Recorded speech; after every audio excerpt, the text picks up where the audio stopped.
السلام عليكم ورحمة الله تعالى وبركاته. عملت دو ميساج دو فيديو. اكتشفت اللي فيه الشعب يعني الغالب عليه على مراد الله. في بالي ناس باش تفهمني شوية وانا نبر شوية. تفاجأت اللي هم يعني يسبوا فيا. بارك الله فيهم على كل حال. ما يعني كان سب لي امي نقول له يرحم والديك. وكما يقولوا ما عنديش يعني ما يتمس يعني سب خلي يسب على روحه مجرد كلام وضعف كما يقولوها. يما علينا. بعد عام وناس من الثورة إلى الآن مازال التونسي شاد في القشور. مازال شاد في نامبورت كوا. مازال مش يطالب في مطالب صحيحة. علاش حالتنا هكا نحب نعرف أنا. علاش إلى الآن مازلنا شادين في القشور ومسيبين الأصل. يجي وجدي غنيم نعملو يعني نعملو بقار والاخر مدغور ستة دغرات ومن شكون من دعاة الديمقراطية ومن دعاة التقدم واللي يتهموا في العباد انهم رجعيين وانهم اصوليين وانهم مانيش عارف انا وانهم يحبوا يرجعونا يعني لقديم الزمان والى اخره الى اخره. ما غزروش للكاس المعبي يعني ال- الكوتي المعبي غزروا الكوتي فارغ خيتان البنات. الرجل افتى على روحه فتوى في بلاده في يعني طفلة استشارته قالت له أنا عندي كذا حالتي كذا كذا. قال لها بون تمشي تمشي للطبيب. كان باح لك يا خويا انا مبيح لك راهو الحكايه ذي. تفاجئنا من اللي خذا الطياره ونحن نسمعوا ختان البنات وعباد تمنيك عليه وكانه ماهوش عالم دين وكانه ما دخلش على ايديه الالاف من المسلمين وكانه يعني عباد ما تفرجتش فيه. نحب نفهم انا يعني سؤال نطرحه على الجمهور التونسي كل كان. يا اخي شكون المذنب اللي عمل الفراغ والا اللي ما عباوش ومن بعد يجي يبكي على الاطلال. بين عليش عمل فراغ فجوة خلى العباد ما تعطش من الاسلام. اخي مارك يتنحى في عهد بن علي. تسمع اخرى كما قال صديقي فابني ولا يشد الحبس. مانيش عارف انا تصلي ركعتين يدوروك. صلاة الفجر تستناك الباقة ديريكت تتعدى من الباب بتاع الجامع تتعدى ديريكت الامن الدولي. علاش خاطرك صليت الفجر حاضر راكم ديجا شفتوا التقارير كيفاش تمشي فهمتني ولا. هذا يقول كيفاش في ظل غياب شنو غياب جامع الزيتون غياب دار افتاء ثم شكون يفتي. تسمع كان الايام فوق المنابر ربي يخلي بن عليه وربي يحييه وربي يبقيه وربي ما ادري شنو وكذا اللي ربي رزانا فيه. والله لا يرجعوا لينا فهمتني ولا كان مسلسل. ها عمل فراغ. شكون مسؤول فيه؟ مسؤول فيه بن علي ورجال الدين. رجال الدين التوانسة اللي يعتبرهم شيخ مورو يعني هم من علماء الزيتون وكل كده صحيح كانت الزيتون وان شاء الله ترجع. لكن شكون الزيتونيين اليوم ولفا يوسف هكا بشرى بن حميدة الاخرى كل صوتها كي صوت الارنب حاش خليقة ربي. شكون عن الطالبي ما عنا حتى حد. عباد يا خويا تشوق الاسلام اكبر دليل انه النهضة خذت اغلبية. يا اخي النهضة كي صوتوا له على اي اساس؟ على خاطر حزب سياسي. شعب تونسي يوعى بالسياسة يفهم في السياسة. انسان كان يتفرج على الاخبار فهمتني ولا وقد دشن وقد عمل وقد قابل وقد استقبل ولا يفهم في السياسة. من انسان تابع باش يولي انسان قائد بالسهل هكاك. البارح كنا نتبعوا. كنا حتى كي باش نحكيو كلمتين في بعضنا ما نجموش. فراغ مع فراغ فراغ ديني وفراغ سياسي وفراغ كذا ومع بيه شخص برك ذات برك ماهوش الذات الالهيه اللي بنى عليه الحقيقه. شكون تلومه؟ تلوموا عباد انها انساقت ورا وجدي غنيم. وكان جاي يا خويا وجدي غنيم متعصب. يا خويا نحن خلينا نحسبوها كي يا خويا وجدي غنيم متعصب وغير مرحب به في تونس. اعطينا خويا انسان وسطي تونسي يلبس الشاشيه وخليه يبين لنا خويا. خليه يفتينا خليه يحل لنا عيننا يقول لنا ربي قال كذا وقال كذا حرم كذا وحلل كذا. يا كلهم ولاو يحكيو بالديمقراطيه وواحد ديمقراطيه. شنو هي الديمقراطيه؟ حاشاك مخراي كيفي باش نشرع الخراي كيفك، حاشا من يسمع وسامحوني في الكلام كيما انا زوز فهمتني ولا في التواليت عندنا دستور اخويا مفصل ومبين فهمتني ولا في القران، عالم دين قالك يا اخويا نستعملوه. ربي اللي خلقنا واللي ادرى بينا، انت بوك نجمش تعصيله امر، تنجمش تعصيله امر. كان تعصيله امر شو تولي عاصي وماكش بار بوالديك. حتى في القانون يعني اللي تحكيو بيه قانون يجرمك، فما بالك انك تعصي ربي. تسمع عباد يسبوا ربي عادي جدا وامر عادي ياسر، تراه سب له امه، تراه يبرك عليك ديريكت. اما هو ترى الكروش تخدم والبنيه تخدم والفاصل كوليكات تخدم والراس يخدم، اما ربي يتسبى عادي. هذيك تونس في قهوة يتسبى الرب 50,000 مرة، عادي جدا امر عادي. انا واحد من الناس نحكيكم ساعات يزرف لساني، في حالة غش نزرف وربي يهديني وربي يتوب علي. لكن امام طون شنو انا داخليتي؟ انا شنو؟ انا انسان مسلم، بابا مسلم، امي مسلم، نسمع في الاذان 24 ساعة ل 24 ساعة،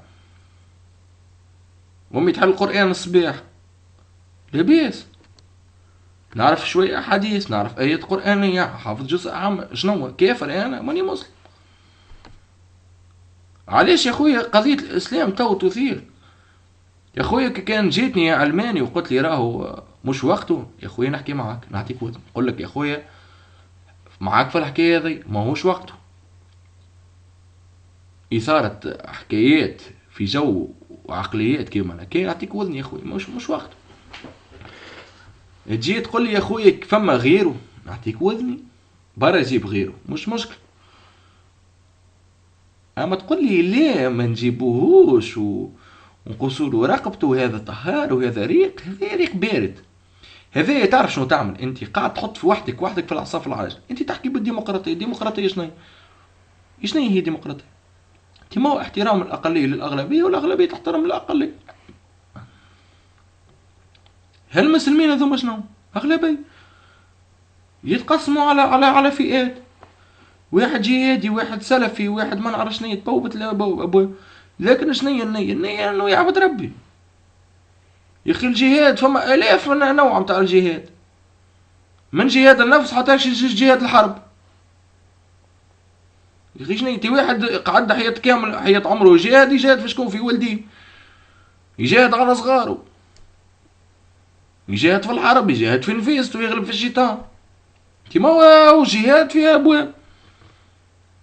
الشيعة الروافض ما نعرف شنيا كلك في قسم بركة وبقية كلك في النار. شنيا نجي نحكي تو مع صاحبي يحكي لي يقول لي الدين في الجامع والسياسة في الدولة ومانيش عارف شنيا هذا. هل يجيشي انه سامعوني انه يجيشي قاضي ما هوش عادل؟ سؤال يطرح نفسه. اللي هو العدل صفة من صفات الله شنو؟ صفة من صفات ربي العادل. يجيش ابوه ماهوش رحيم بولاده، والرحمة والرحمن شكون؟ ربي سبحانه. اش تحكي لي انت تو؟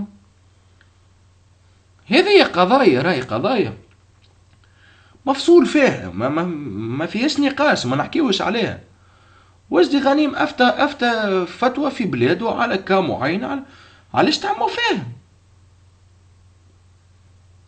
ما لا وجدي ما باهي ما هو الشيخ حسان جاي فهمتني ولا ما تستقبلوش. ها نعطيكم انا الوحده نتاعكم يعني العذر نتاعو، خاطر مبارك قالوا يزيو من الخروج على مبارك باللي يعني اللي حفظ الدماء في العروق ويزينا مسألة الدم ويزينا من الواحد ويزينا من المظاهرات اللي تؤدي الى القتل. ما نحسبوه نحنا هذا كافر وقفاف وكرق ذاك وكأنه لا أسلم عباد في جرته ولا دعي ربي صبح بكرة وعشية ولا علم وليدات صغيرات ولا هدا جماعة أخرين ولا تأثروا به كفار ودخلوا الإسلام ونحيوا ذاك كل على شيرة ونشدوا في الحكايه ذي مثلا. هاي وعمل له عامله زادها. يا سبحان الله، الكمال لله. شكونك انت باش تحكم على عبد كيفي وكيف وجدي غنيم وكيف الناس كلها وكيف وكيف وكيف وكيف؟ انت ما هو برا صلح من نفيستك انت يا خويا. هو قال لك ختان البنات، انت قول له لا يا خويا انا ما نطهرش بنتي وصارت لا. هذا الكل يجي يحكي لك يقول لك مانيش عارف. انا السؤال يعني باش نخرج من الموضوع براسك في نفس يعني الواحد حكايه الفتنه وحكايه اللي موجوده ذي تو في تونس.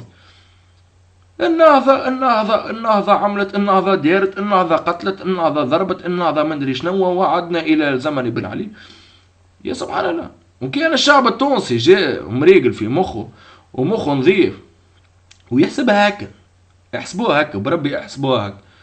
هذه نهضة شنو؟ حزب سياسي يا خويا. صح لأمها هزتها تو، هزت عام. شنو باش تقعد عام؟ نجحت تو نعاودوله. ما نجحتش فما غير، مشيت على روحه وطاح الكف على ظل. بنى عليه 24 عام على ريوسكم. تتكلم تاكل العصا، تحل فمك، تخطط في حرقه باش تكيتي البلاد، يعني باش تخلي البلاد عندهم مالي. تتشد تاكل العصا، تروح من الاوروب بتريف فلوس من عند الطلياني، تتفكرك وتشد الحبس. وينكم انتم؟ شبيكم ما تكلمتوش؟ علاش ما تكلمناش نحن؟ شبينا كان تو نجغزوا؟ شبيكم فاهمين يعني الحريه بالغلط؟ حريه اليوم تخول لك تعتدي على الدولة، تعتدي على البوليسي، تعتدي على الامن. هيبة الدولة طيحها تفسخها كومبليتمون باستيكا كما يقول المصري. يجي عالم دين انا ما يعجبنيش الور انا نطرده، والاخرين يعجبهم يمشيوا معاه. هذه حريه؟ ما يتقفوا حريتك عندما تبدا حريه الاخرين. اخوي انا نحب وجدي غنيم، استدعيته باش تقول لي ما تستدعيوش؟ تحب تستدعيه استدعيه في داركم. اخوي انا اسم استدعي شنو؟ داعية اسلامي. وين؟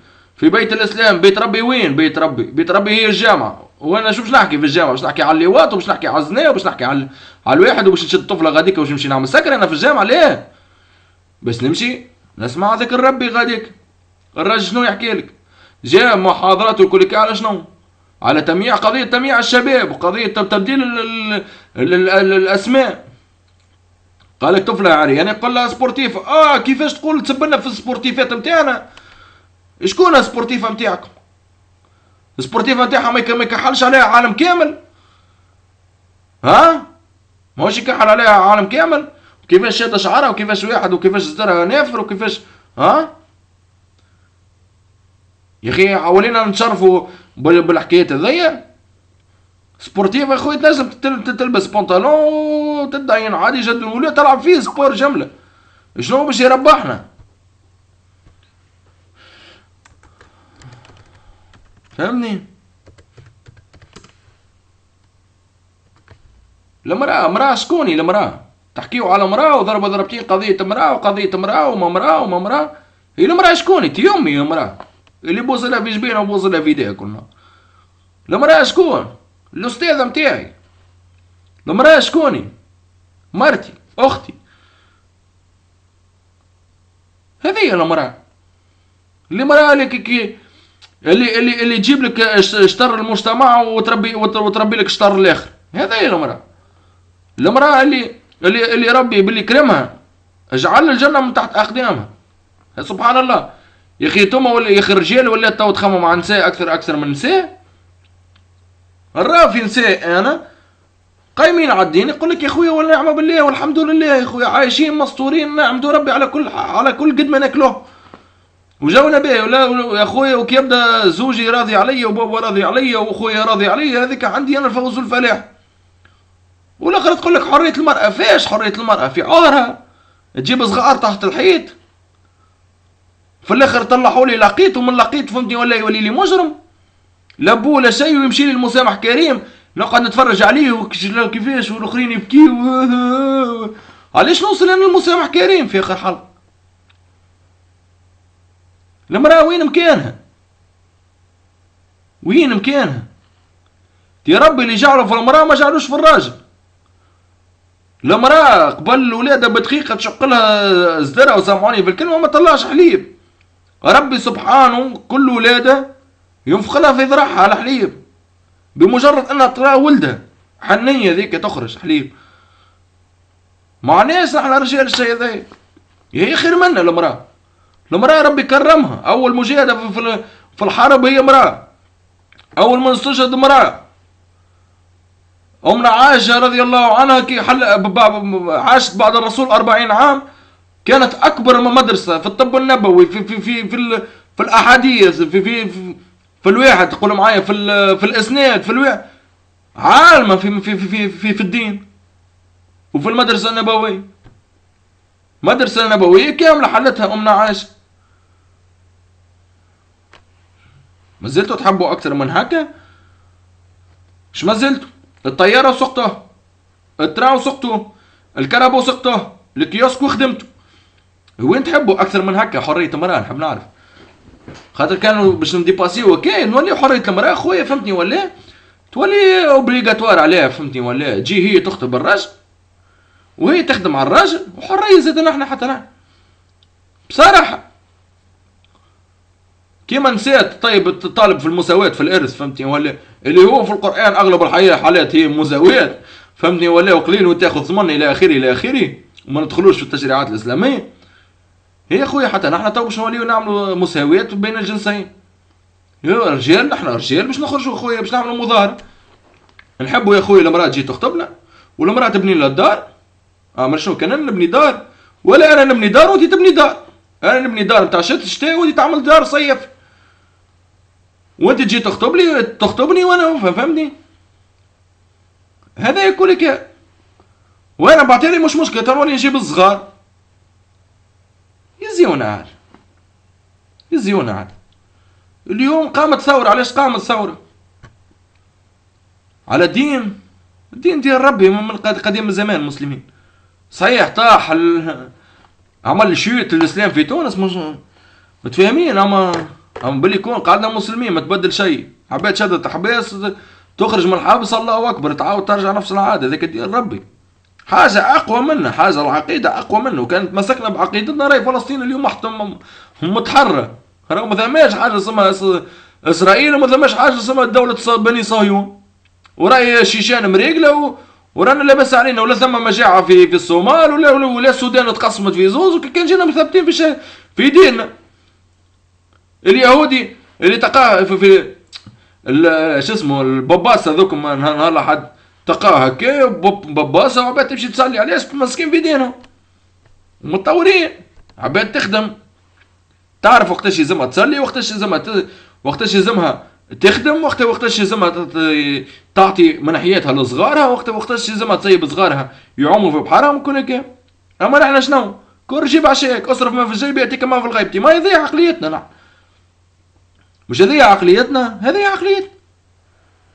اليوم الثورة قامت علاش قامت؟ ما قامتش على الدين، قامت على خويا على الحق، قامت على البطالة، قامت على تدني مستوى المعيشة، قامت على مواطن الشغل، قامت على الاستبداد، قامت على الاضطهاد، قامت على ما ثماش ديمقراطية. هذوما المفاهيم اللي قامت عليهم الثورة. وشنو خلفت قناصة ما تحاسبوش إلى اليوم. بطالة ما زالت هي ربي زاد سخطنا نحن بعمانا بالبرد، فهمتني؟ زاد سخطنا بالبرد وزاد سخطنا بفيضانات، وان شاء الله ربي يجعل فيهم الخير على كل حال. علاش هذا كله؟ خاطرنا ضعنا تلفنا مسيبين سبحان الله، مسيبين كعبة البرتقال من داخل وناكلوا في القشور. هذا اللي قاعدين نعملوا فيه اليوم. يجي ماتش كورة نتلاهوا بالكورة، يجي وجدي غنيم نتلاهوا بوجدي غنيم، يجي عمرو خالد نتلاهوا بعمرو خالد، يجينا فيضانات نتلاهوا بالفيضانات، يجينا اعصار نتلاهوا باعصار، يجينا برد نتلاهوا بالبرد، يجينا فيلم في قناة نسمة نتلاهوا بقناة نسمة، يجي فيلم في افريقيا نتلاهوا بافريقيا، يجي النهضة نتلاهوا بالنهضة، يجي يضربها البوكت يشد البوكت وسايب النهضة، يجينا حكومة يجينا مجلس تأسيسي نسيبوا مجلس تأسيسي نتلاهوا بحبيب السيد وبش اسمه وبالسبسي، جينا حكومة نتلاهوا بش اسمه بفطورهم لوبيا ولا مش فطورهم لوبيا في المجلس التأسيسي، حكومه بدات تخدم، نطفيو الحكايه كل كي تو يزيونات. يا خويا تحبوا ترجعوا للاصل، نلوجوا على ارضيه ما بين العلمانيه وما بين الاقليه والاغلبيه. العلمانيه خويا هذا تصنيف عنصري في حد ذاته، نحيوه خويا نحيوه، خلينا ننبذوا التصنيفات العنصريه هذه، خلينا نحيوها جمله، نحيوها خويا، خلينا نرجعوا على ارضيه بتاعنا شنو فيش نحن فيه. اعطينا مظاهره نخرجوها نحن تكون مطالبها ينادي بها الشق الايسر والشق الايمن والشق الاوسط، وينادي بها عامة الشعب، ما نخصوهاش عامة الشعب اللي هي شنو. يا خويا خلينا نعملوا مظاهرة اليوم قداش الشهر؟ هاي اليوم 15 ميركوريدي باهي، نشوفوا كي يومية نغزروا نحن 26 يجيب نهار لحد. علاش ما نعملوش مظاهرة نهار 26 فيفري نخرج كنا الناس كل عم بكرة أبين، ماناش باش نوصلوا للدين، لا باش نعملوا شيء. إسراع في محاسبة القناصة، تكوين لجنة من خبراء لجلب المال، تنظيف القضاء، المسارعة في محاكمة العائلات الطرابلسية وما تبعهم، فامي أدامس بطبيعة عامة، إظهار من هم القناصة، شكون القناصة، ويفهمونا شنية عركة القصر، وشكون البريء وشكون الخائن. يزيونا من حكايات متاع الإعدام نحيوه، إعدام واحد، إعدام هذاك باش نطبقوه في بن علي وفي طرابلسية رايت مايت، وبعتالي نحيو الإعدام على رواحنا. كي نصفيو رواحنا الخائن يعدم. الرسول صلى الله عليه وسلم كان يعدم يا خويا، سايب عليه الوالد الرسول يا خويا، فما عباد ما يحبوش الرسول. الخائن في أي بلاد يعدم، في روسيا في مندري فانا بلاد في امريكا يعدم، يا بالغاز يا بالغاز يا كرتوش ما ينالش شرف الكرتوش، يا بالغاز يا بالزريق هكاك خائن يعدم، يا بالمشرق.